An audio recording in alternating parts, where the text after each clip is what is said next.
Mawr Wybrnant gan Lois Uwch Swyddog Rhaglennu a Phartneriaeth Mawr Wybrnant. Mae gan Mawr Wybrnant le yn is-ymwybod y Cymru ac mae pererindod yno yn hen ddefod. Mae cofnodion o'r 4yd ganrif ar 15 yn cyfleu pryder mawr trigolion yr ardal am ei gyflwr ac arweinodd hyn at y stad y Penrhyn yn adnewyddu'r tŷ yn 1888 i ddathlu 300 mlynedd ers cyfieithu'r Beibl.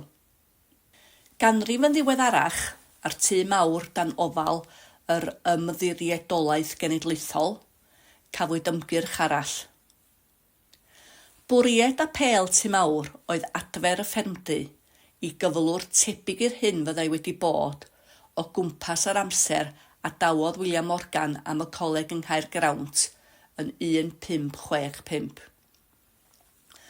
Iola Wyn Jones oedd y curadur arweiniodd y ffordd ac agorodd tŷ mawr ar ei newydd wedd yn 1988. Ers hynny mae pobl o bob rhan o Gymru a thu hwnt wedi bod yn ymweld, gyda nifer wedi rhoi Beiblau, ac erbyn hyn mae tua 300 o Beiblau yn y casgliad, mewn o leiaf 100 o ieithoedd gwahanol.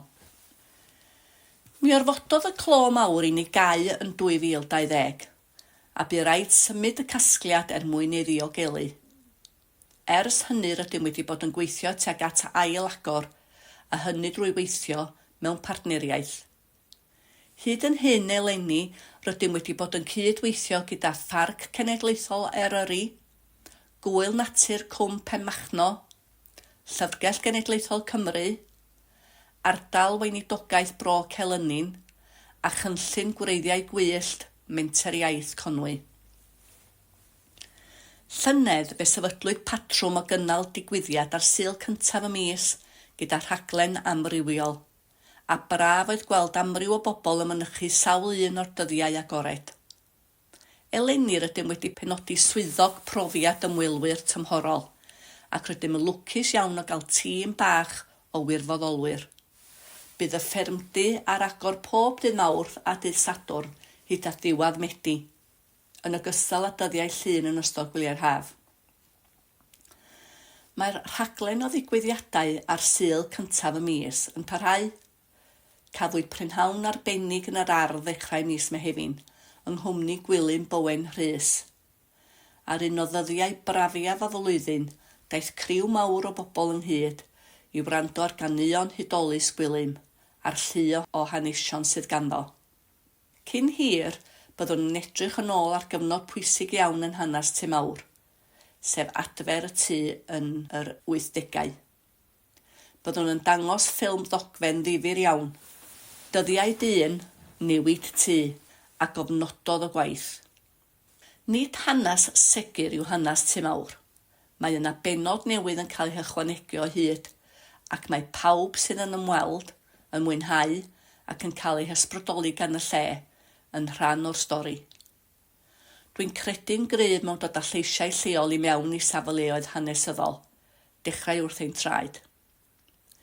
Dros y 2 flynedd diwethaf, rydym wedi bod yn gweithio gydag ysgolion lleol, Llanddoged, Ysbyty Ifan a Penmachno. Yn ogystal ag ymweld â tŷ mawr, ddaru'r plant greu map a seinwedd hyfryd i'w chwarae yn y tŷ.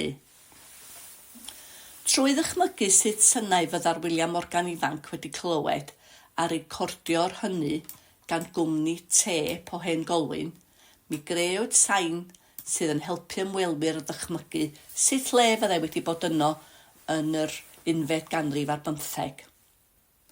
Rydym yn gweithio gyda'r ysgolion eto eleni, y tro hwn mewn partneriaeth gyda Llyfrgell Genedlaethol Cymru.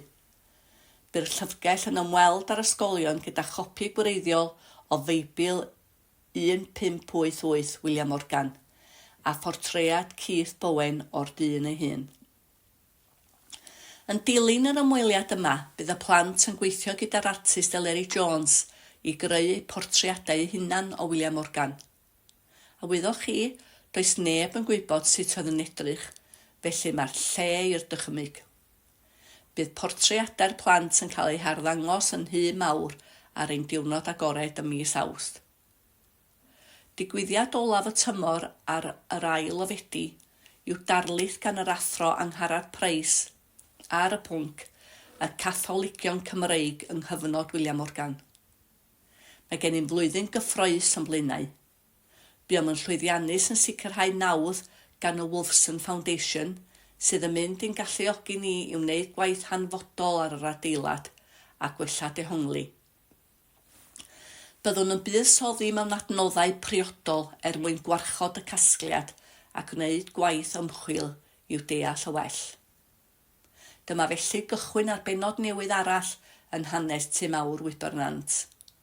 Mae un peth yn sicr, bydd pobl yn parhau i fynd ar eu pererindod a bydd gan Tŷ Mawr le yng nghalon y genedl am genedlaethau ddod. Os hoffech wybodaeth am oriau, agor neu ddigwyddiadau Tŷ Mawr, ewch draw i'r wefan www.nationaltrust.org.uk/Tŷ-Mawr-Wybrnant neu mae croeso i chi gysylltu trwy e-bost tymawrwybrnant@nationaltrust.org.uk.